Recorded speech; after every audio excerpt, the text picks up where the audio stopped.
All right, so we met her in 2004 with songs like Leave, Get Out, and Too Little Too Late. And with those songs, we knew that her voice was actually bigger than her age. And now I give you 20-year-old JoJo. Hey! Yay! Girl, where have you been? Where have you been? I've been hiding in between the couch cushions. Yes, that's your Twitter, actually. Yeah.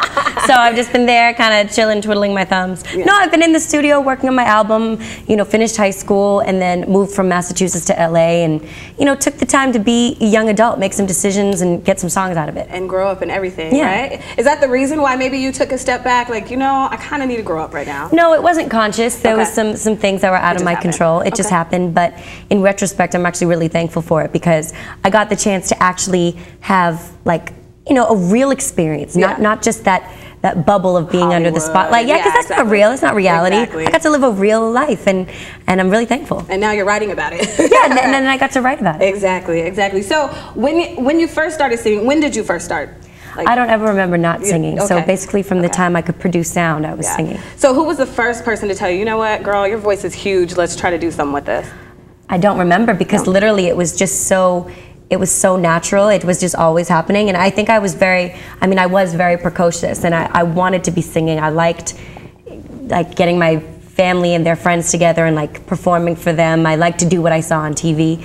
And my mom helped me to cultivate that. Right. Okay, well, with your first songs that were out, like Leave, Get Out, and Too Little Too Late, you would agree that those are like poppy songs, right? Okay, so now you're a little bit edgier. Yeah. Where did that come from? That came from going through things personally and professionally that just made me bolder and more aggressive and more angsty a little bit.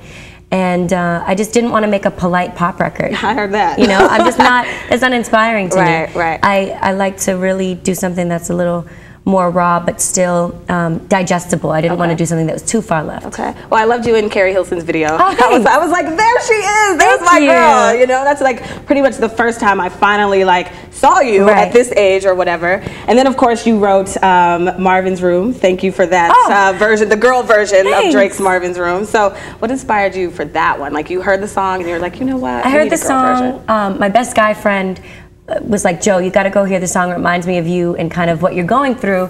And I was like, wow. I listened to it and I was like, yeah, this touches me.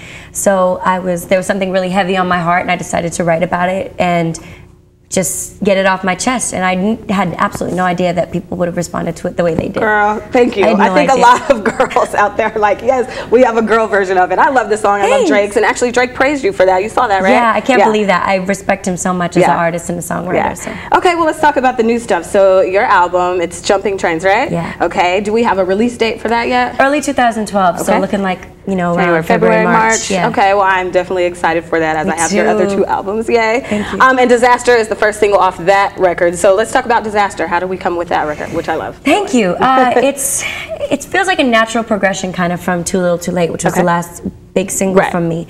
And again, it's a pop record, but it's certainly not as polite. I think I get to explore myself more as a vocalist and kind of show my range. And it's not, I just feel like it's a very honest depiction of kind of how you feel when a relationship takes a turn for the worst. Blows up. Yeah, and it sucks. And you don't get into a relationship thinking this is going to be horrible. You know, you get into it with the best of hopes, but sometimes it can turn into something that's, you know, totally sucky. Is this off true experiences? Absolutely. These relationships?